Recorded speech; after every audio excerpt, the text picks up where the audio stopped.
What's up, dirt people? Thanks for watching. Thanks for coming back. We got a super cool video for you guys today. 3 Zr2s, 2 Ford Raptors, and a TRD off-road Tacoma came out. We were lucky enough to have 2 FPV drone pilots and ended up with footage so you could compare and see which desert runner is best for you. This trip happened because I needed help recording for the new Colorado Zr2 wheels by Innovate Racing USA, and all these people came out to jump and drift their trucks for you.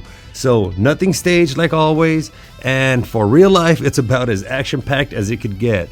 So let's get into it. Zr2 versus Raptor versus Tacoma. Legit desert running comparison made possible by Innovate Racing USA.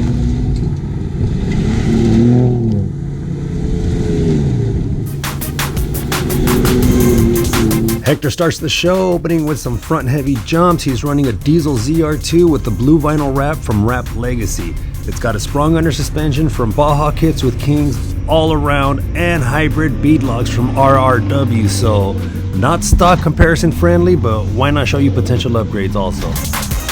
Next up and much closer to stock is Junior and his gas V6 Zr2 sporting some rear bump stops from Locked Off-Road.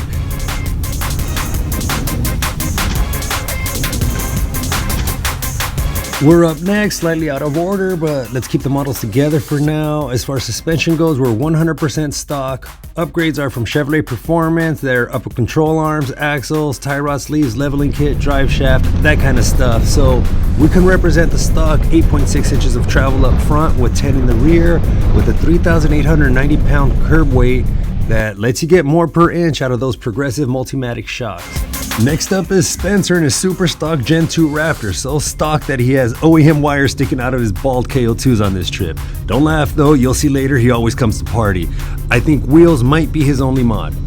And a stock Raptor provides you with 13 inches of travel up front, 13.9 in the rear, but Raptors are thick, coming in at 5,684 pounds, leaving some room for the Zr2 to close that travel gap. And of course, more out of order, but Daniel's next, and he likes to steal the show too. This Gen 2 Raptor should be considered stockish. It's running upgraded springs with D-reliefs and bump stops, and he takes it to its absolute essential limit in future jumps here. So still has consumer value, I think. And of course, the taco lining up to jump seems too good to be true, so this one not being stock explains a lot. But Jeff's upgrades aren't invasive and keep it within budget if you're really trying to keep up in a $35,000 taco against a $70,000 Raptor. This particular one has 3-inch Kings with coilovers and 3-inch bypasses with Total Chaos upper control arms, Icon leaves, Tim Brent bump stops, and Raceline wheels. And no fat shaming, but a stock taco has a reported curb weight of 4,480 pounds. That's over 500 pounds more than a Zr2. So taco tip of the day, jettison all your extra weight. So dry lake bedtime and Hector's coming in hot. Stock diesel Zr2 runs 181 horsepower with 369 pound-feet of torque. He's got tunes, he's got regearing, yeah, none of this matters, so just enjoy him having fun. One quick thing to note though, where the diesel is superior in range. We have the gas V6, so all our trips start and end at gas stations. Hector never has to top off in the morning, and he never has to fill back up before going home. This is Junior's V6, and running like this, you'll get anywhere between 150 and 200 miles of range. You need a gas tank or a carrier, but it also gives you a spot to mount some chase lights. And now the Raptor. It comes in with the highest horsepower numbers at 450 with 510 pound-feet of torque. And Spencer uses every bit of that right here. And usually we give out locations, but we're keeping this one a secret. Not too many dry lake beds with jumps on them. We're only halfway through the jumps, by the way.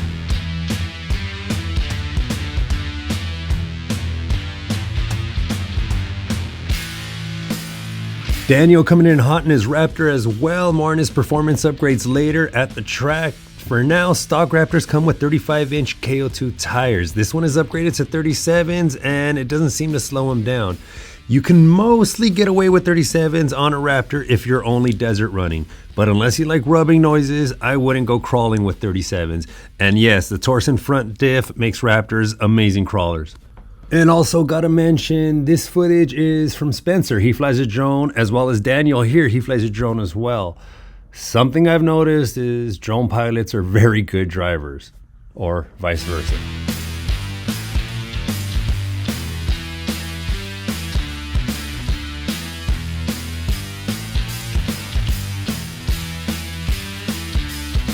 And now it's taco time, and I know some of you guys are gonna laugh, but I got something to say about it. They come with the the TRDs come with a 3.5 liter 24 valve V6 putting out 278 horsepower and 265 pound-feet of torque from a 6-speed automatic transmission, which is kind of sorry. But Toyota famously does that. They tune down all of their engines for reliability. The owners thank them at the end, but when you got a heavy foot, of course you want more. But that's why Toyotas are so reliable. The shocks, the suspension. The Zr2 suspension is perfectly mated with its power source. The Raptor, however, has more engine than the suspension could handle, which is why you see driver error abuse or just damage. So with that in mind, I'm fine with the Taco's low power as long as the suspension is matched to it. I don't know, those are just my thoughts, but also a lead into how a super heavy Dodge Ram TRX is gonna come in with 2.5-inch shocks and 700 horsepower. You're not gonna be able to use that on the dirt. And now it's my turn, and you guys already know we're running the V6 gas. It's a 3.6 liter engine putting out 308 horsepower and 275 pound-feet of torque. But more on that stuff later. Quick shout out and thank you to everyone that helped build this truck, including you watching, cause no one would help if you didn't watch. First off, the gold wheels by Innovate Racing, wrapped in armored sidewall 32s from Nokian Tires. Thanks, Sterling. And speaking of him, the Skid Pro on the hitch helps with crawling. Custom tire rack by our friend Jason for the gas, spares, and flag mounts. Vinyl wrap graphics from Wrap Legacy. All the parts previously mentioned from Chevrolet Performance. Custom light bracket by Polarity Fab. AV skid plates, as well as that snorkel mounted to a Chevrolet Performance air intake. And the exhaust by Wraith Offroad, of course.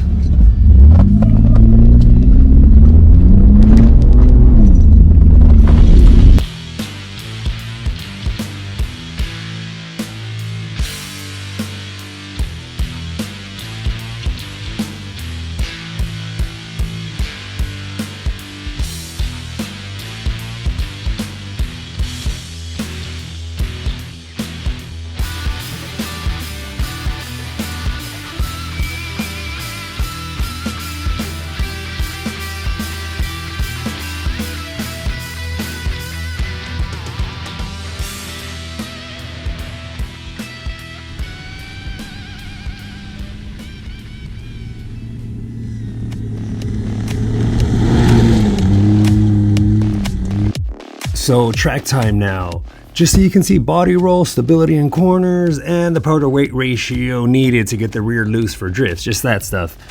This is one of about 30 something tracks that we have mapped out. Just a few S-turns on this one, sweeping turn, and 2 90-degree turns. No one is running for time though, just for style. The radius of these turns are kind of perfect for safely drifting stock powered vehicles. No e-brakes or anything crazy like that. Just get her sideways and hold. This is why we don't remove our sway bar, by the way. But whatever, back to Raptors for now.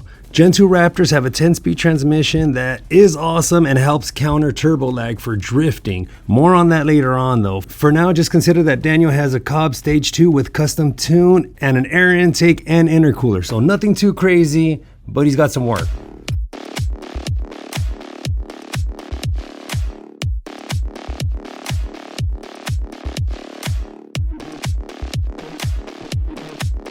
So thanks to its locking rear diff, the Gas Zr2 is the best rally type drift truck on the market right out of the box. Other trucks like the Raptor also lock the rear diff, but can only lock it in 4-wheel drive, not in 2-wheel drive like the Zr2. That mixed with an 8-speed transmission that holds gears in manual at high revs makes the ZR2 the most configurable to different driving conditions regardless of marketing gimmicks. Looking at you, crawl control and Baja mode. Tons of tiny variations can't hold a candle to true driver control. And as far as vehicle control goes, the ZR2 is as good as its driver, and Junior can drive.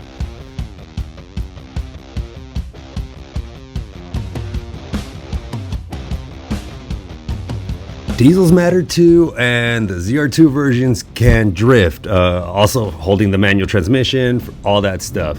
But again, this one isn't stock, but it's still worth considering. Regearing, transmission tunes, engine tunes, etc. But he's also got those RW wheels on 35s. Stock ZR2 tire size is 31, by the way. The torque from the diesel is what saves the day and lets those tires break free. I hate saying this, but thanks to emissions regulations, many people with modified diesels are having trouble fighting the sensors and computers. So be warned, if you expect to buy one and get more power, today's diesels aren't like the older ones.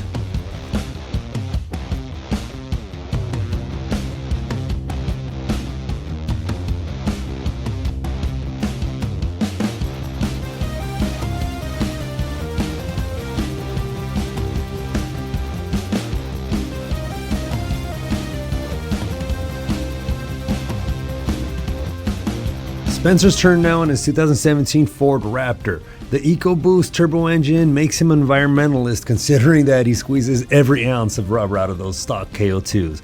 A newer Raptor will have the live valve shock technology, but his has the original 3-inch shocks, the Fox shocks, and as you can see, the Raptor's corner very flat for soft off-road suspension. As far as driving goes, some owners complain about throttle input, saying the turbos lag and then violently break the tires free when the boost finally comes on. Daniel and Spencer aren't those guys, and if you are, it just gives you an excuse to practice left foot braking for keeping the revs up. And speaking of brakes, the Raptor's brakes are fine for a strip-based F-150, but not at all adequate for a performance truck this size. All full-size trucks get their brakes hot on these tracks, but the Raptor even sucks on the street. At least it's still corners like this though on the pavement. And coming up on the next corner, you're gonna get a real world demonstration of why the brakes are so bad. Obviously this is driver error. Spencer overshot it, but he had to scrub off a lot of speed and he used a fishtail technique of wiggling it all off, just trail braking and right, left, whatever, disposing of as much inertia as possible. Not a fast exit, but quick thinking from a good driver can always save the day.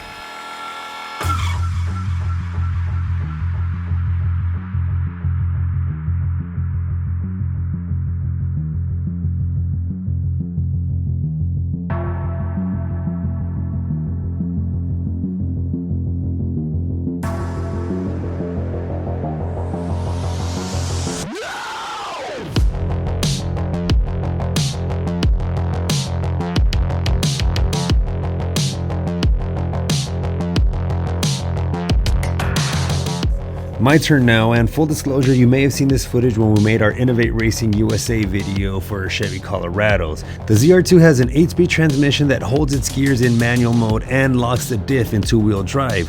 Being naturally aspirated, throttle input is far superior for car control than anything boosted or supercharged. Brakes are fantastic, and if you're brushing the pedal on entry, you can easily swing the rear for entry, apex, and exit positions in corners. Speaking of brakes again, I hope you guys are using Baja mode in your Raptors and off-road mode in your ZR2s. On unstable terrain, standard braking features mean you can't stop as fast on dirt. So if you like sport mode over Baja mode, or if you're running a ZR2 tune that only works outside of off-road mode, be warned, you've left your ABS fully active and your brake control is seriously limited. Most find out the hard way. Also be mindful of the edges. Super easy to debead if you go into them in one of the corners. That's why we run bead locks. This particular forged anodized set is from Innovate Racing USA. Also we're in two-wheel drive of course, but the race axles from Chevrolet Performance really let you put down the power if we were doing timed runs.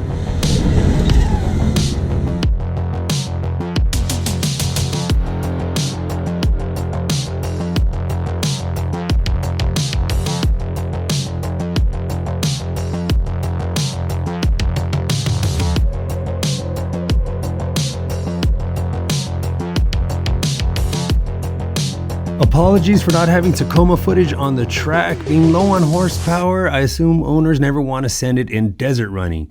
Shame, because the Taco would have done just fine, and let's not forget, they weren't timed runs, just for fun. So the Taco could have had a blast, implementing the e-brake and getting some fun wheel lock slides. Whatever, for now enjoy more jumps.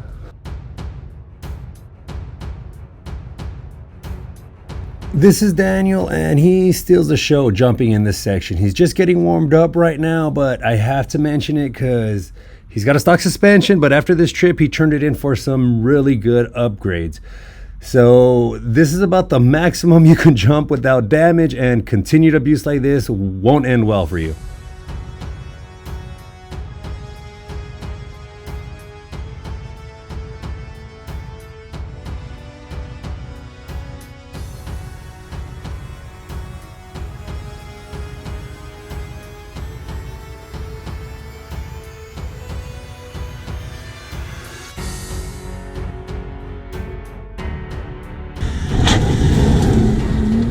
The drone's crashed!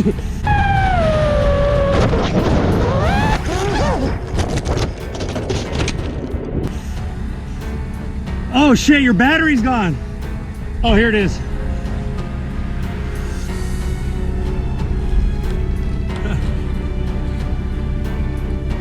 I'll drop it if it lights.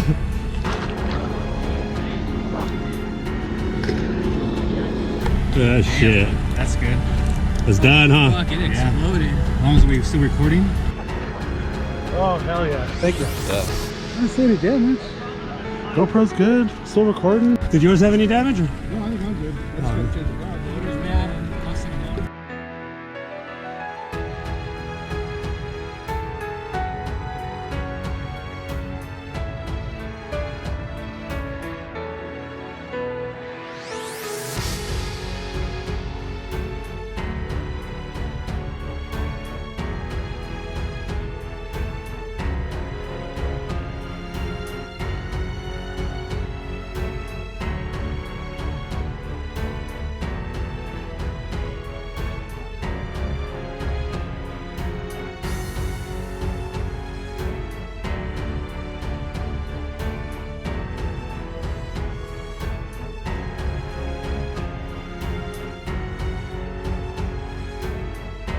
So we got most of Hector's jumps, but you might have picked up in the drone crash that footage is easy to lose, corrupted files, broken cameras, etc. Sadly, we lost footage of the other trucks. Well, most of it at least got some of Spencer's and mine warm-up jumps. It's a little why bother, but I'm leaving it in to help show you guys that there's no shame in starting small and building up to your jumps.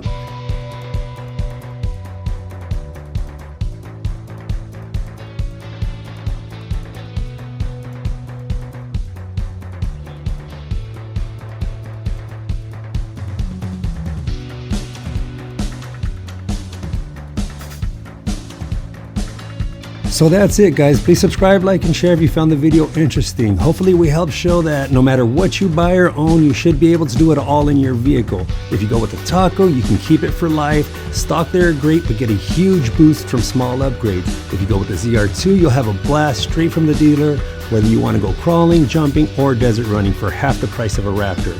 And you won't break it very easily. It should also last you forever. If King of the Desert sounds better to you, then get the Raptor. Just be warned, heavy and powerful is a recipe for driver error when having too much fun. Enjoying them at their limit will get expensive fast. As far as shoutouts go, it will never end if I start the list, so I'll just say that none of this was possible if not for the drivers and drone pilots sacrificing their health and equipment for you for this video.